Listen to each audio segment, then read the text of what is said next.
Hello friends, ये संविधान के चैप्टर संविधान की प्रस्तावना का तीसरा और अंतिम वीडियो है।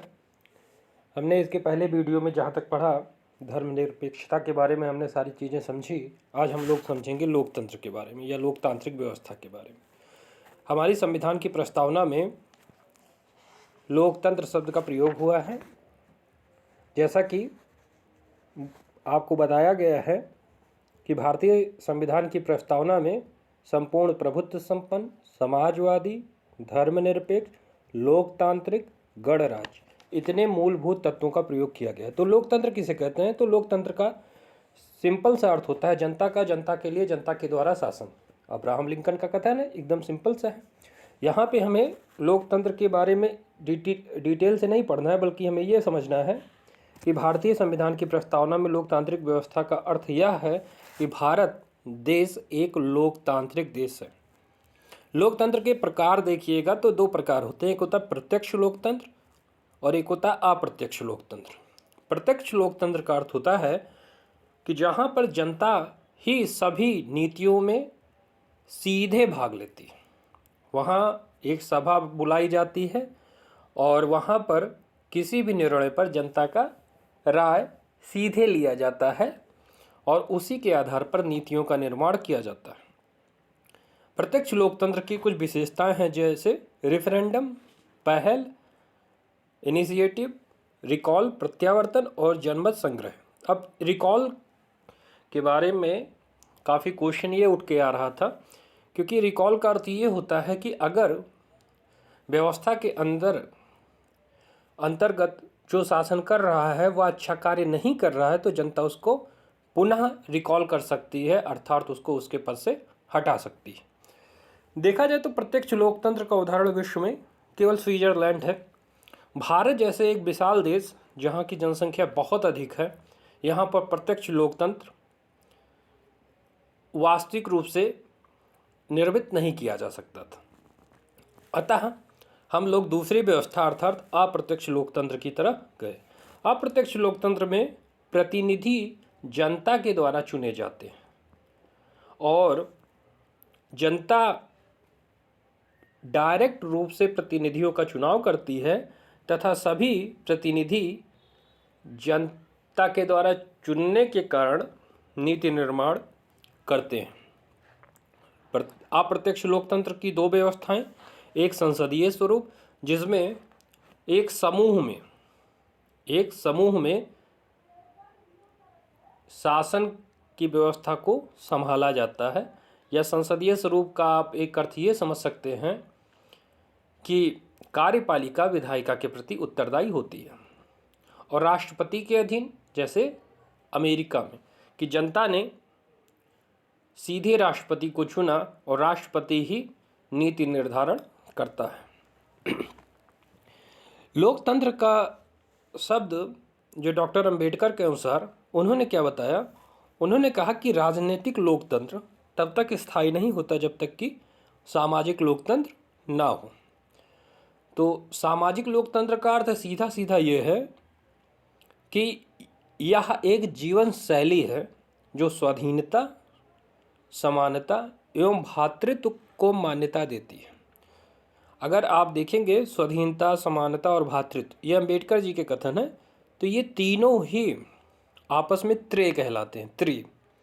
और लोकतंत्र को प्रभावी बनाने के लिए या सामाजिक लोकतंत्र की स्थापना के लिए स्वाधीनता भी होना चाहिए। स्वाधीनता का मतलब स्व प्लस अधीन, मतलब कि जो स्वयं के अधीन हो, किसी अन्य के अधीन ना हो। स्वाधीनता मतलब हमारा भारत देश स्वतंत्र है, उसे ही स्वाधीन बोलेंगे। समानता मतलब कि बड़े छोटे या अधिकारी गैर अधिकारी या किसी वर्ग, किसी जाति, किसी धर्म के आधार पर किसी भी प्रकार का भेदभाव ना किया जाए। तो इसका अर्थ हो गया है, ये समानता की बात करता है। हमारे भारतीय संविधान में कई सारे अनुच्छेद समानता को प्रदर्शित करते हैं और यह सुनिश्चित करते हैं कि समानता भारत में पूर्ण रूप से व्याप्त हो। और भ्रातृत्व का अर्थ हो गया कि सभी लोग भाईचारे में रहें। तो यहाँ पे देखिएगा सामाजिक लोकतंत्र के बारे में बताया गया है कि ये समानता, स्वाधीनता और भ्रातृत्व ये तीनों त्रय कहलाते हैं। ये अंबेडकर जी के कथन है। इसके अतिरिक्त जो अगला पॉइंट आता है वो है गणराज्य। गणराज्य किसे कहते हैं? देखिएगा, जब भारत देश स्वतंत्रता के पूर्व था तो ब्रिटेन में राजशाही चलती है। वहाँ पर सभी संसद के द्वारा निर्णयों पर जो हस्ताक्षर किया जाता है वो राजा द्वारा किया जाता है। राजशाही में भी लोकतंत्र हो सकता है जैसे कि ब्रिटेन, परंतु हमारे यहाँ राजशाही की व्यवस्था नहीं है, इसलिए जो राज्य का प्रमुख होगा वो वंशानुगत नहीं होगा। अब इसमें देखिएगा कि दो तरीके के गणतंत्र बनते हैं, एक होता है प्रत्यक्ष और एक होता है अप्रत्यक्ष। तो जैसे भारत देश में जो राष्ट्रपति है वही प्रमुख है और उसका जो चुनाव होता है वो जनता के द्वारा सीधा नहीं होता, तो इसीलिए हम इसको बोलते हैं अप्रत्यक्ष रूप से चुने जाते हैं। है गणतंत्रीय व्यवस्था, परंतु चुने कैसे जाता है भारत का प्रमुख? अप्रत्यक्ष चुनाव के द्वारा। वहीं अमेरिका में देखें तो वहाँ का राष्ट्रपति, जो वहाँ का सर्वोच्च पद है, वो प्रत्यक्ष रूप से चुना जाता है। इसके अलावा हम लोग देखेंगे अगला पॉइंट, न्याय। न्याय रूसी क्रांति का तत्व था। जो 1917 में रूसी क्रांति हुई उसमें मुख्य रूप से सामाजिक न्याय, आर्थिक न्याय और राजनीतिक न्याय के लिए ही आंदोलन हुआ था। और वो क्रांति हुई, क्रांति के बाद वहाँ पे समाजवादी व्यवस्था की स्थापना हुई। तो सामाजिक न्याय, आर्थिक न्याय और राजनीतिक न्याय का यहाँ पे हम समझेंगे। सामाजिक न्याय का अर्थ हो गया कि हर व्यक्ति के साथ, चाहे वो जाति, रंग, धर्म, लिंग, किसी भी आधार पर भेदभाव ना किया जाए। अर्थात चाहे अनुसूचित जाति हो, चाहे जनजाति हो, चाहे पिछड़ा वर्ग हो, चाहे महिलाएं हों, उनके साथ भेदभाव नहीं किया जा सकता और विशेषाधिकार की अनुपस्थिति होती है। किसी को विशेष अधिकार प्राप्त नहीं है, चाहे वो अधिकारी हो, गैर अधिकारी हो, मंत्री हो या कोई एक सामान्य जनता। सामाजिक न्याय यह सुनिश्चित करता है कि भारत के सभी लोगों के मध्य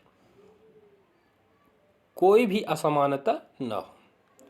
आर्थिक न्याय का अर्थ यहाँ पे कि संपदा, आय व संपत्ति की असमानता को दूर करना है।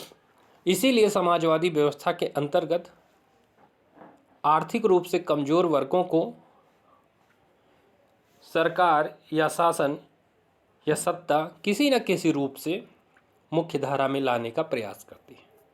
राजनीतिक न्याय का अर्थ यह है कि हर व्यक्ति को समान राजनीतिक अधिकार प्राप्त होते हैं, चाहे वो सरकार की पहुंच तक कोई भी आम नागरिक हो या कोई भी किसी भी वर्ग, धर्म, जाति, लिंग, बिना भेदभाव तक उसकी पहुंच राजनीतिक रूप से सरकार तक हो। ये तीनों बिंदु रूसी क्रांति के माध्यम से आए थे। इसके अतिरिक्त अगला जो बिंदु है वो है स्वतंत्रता। स्वतंत्रता किसे कहते हैं? तो स्वतंत्रता का अर्थ होता है लोगों की गतिविधियों पर किसी प्रकार की रोक टोक की अनुपस्थिति तथा साथ ही व्यक्ति के विकास के लिए अवसर प्रदान करना। समझ लीजिए कि स्वतंत्रता का अर्थ यह नहीं होता कि आप कुछ भी करें। स्वतंत्रता का अर्थ होता है कि विधि के अंतर्गत रहते हुए आप ऐसे कार्यों को करें जिससे विकास के अवसर आपको प्राप्त हो। क्योंकि हर व्यक्ति अगर स्वतंत्रता अपने मन माने ढंग से प्रयोग करेगा तो अगले की स्वतंत्रता को बाधित करेगा। तो इसलिए स्वतंत्रता का अर्थ यहाँ पर गतिविधियों पर तो रोक टोक नहीं होना है, परंतु ये सारी स्वतंत्रता का उपभोग हम करेंगे विधि के अंतर्गत। स्वतंत्रता, समानता और बंधुत्व, ये तीनों ही शब्द फ्रांस की क्रांति के दौरान ही आए और फ्रांस की क्रांति इन्हीं तीनों शब्दों को लेकर हुई भी थी। भारत में प्रस्तावना के अतिरिक्त मौलिक अधिकार या अन्य प्रस्तावना के बिंदुओं में स्वतंत्रता के तत्व को रखा गया है, जिससे स्वतंत्रता का हनन किसी भी प्रकार से किसी भी व्यक्ति का ना हो सके। अगला है समता। समता का अर्थ है समाज के किसी भी वर्ग के लिए विशेषाधिकार की अनुपस्थिति और बिना किसी भेदभाव के हर व्यक्ति को समान अवसर प्रदान करने के लिए नियम। भारतीय संविधान में समाज के विशेषाधिकारों की अनुपस्थिति करने व सभी के साथ समान रूप से व्यवहार करने के लिए मूल अधिकार के माध्यम से या अनुच्छेद 325 जिसमें व्यक्ति को मतदाता सूची में शामिल होने के लिए अयोग्य नहीं ठहराया जा सकता, या 326 की लोकसभा या विधानसभाओं के लिए वयस्क मतदान की बात उसमें की गई है। तो ये भी समता की बात करते हैं। अगला है बंधुत्व। बंधुत्व का अर्थ होता है भाईचारे की भावना।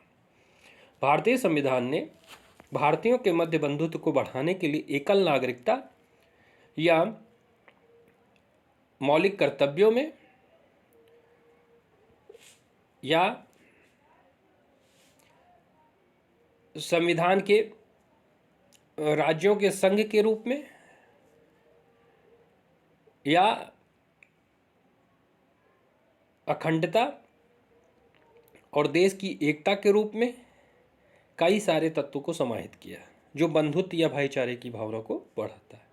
तो ये मूलभूत कुछ बिंदु थे जो पूछे जाते हैं संविधान की प्रस्तावना में। इसके बाद एक प्रश्न बार बार उठता था कि संविधान के भाग के रूप में प्रस्तावना का क्या उद्देश्य है कि नहीं है। तो बेरुवाड़ी संघ मामला सन 1960 में आया, तो इस मामले में उच्चतम न्यायालय ने कहा कि प्रस्तावना संविधान का भाग नहीं है। इसके बाद 24वें और 25वें संविधान संशोधन जब हुआ, उसके बाद अब तक की सबसे बड़ी बेंच केशवानंद भारती केस के रूप में बैठी, जिसमें 13 जज थे 1973 में। इसने कहा कि संविधान के भाग के रूप में प्रस्तावना निहित है, तथा इसी केस के दौरान एक बात यह भी स्पष्ट की गई कि संविधान में किसी भी तरीके का परिवर्तन संविधान में या प्रस्तावना संविधान का भाग है तो आप संविधान कह लीजिए या प्रस्तावना में, तो संविधान की प्रस्तावना में या पूरे संविधान में किसी भी प्रकार का संशोधन किया जा सकता है। अगर प्रस्तावना में संशोधन का अर्थ समझेंगे तो अनुच्छेद 368 के द्वारा प्रस्तावना में संशोधन किया जाता है। हाँ, अगर प्रस्तावना या संविधान के किसी भी भाग में संशोधन करना है तो यह हमें विशेष रूप से ध्यान देना पड़ेगा कि वह संविधान के जो मूल ढांचे या मूल विशेषताओं की बात करता है उसमें तो किसी भी प्रकार का संशोधन नहीं हो रहा है। तो बात यह आती है कि संविधान का मूल ढांचा क्या है। तो इसी केस के द्वारा यह बताया गया कि संविधान की मूल ढांचा सर्वोच्च न्यायालय के निर्णयों के आधार पर समय समय पर बताई जाएगी। तो ये आपका पहला चैप्टर था आज, संविधान की प्रस्तावना।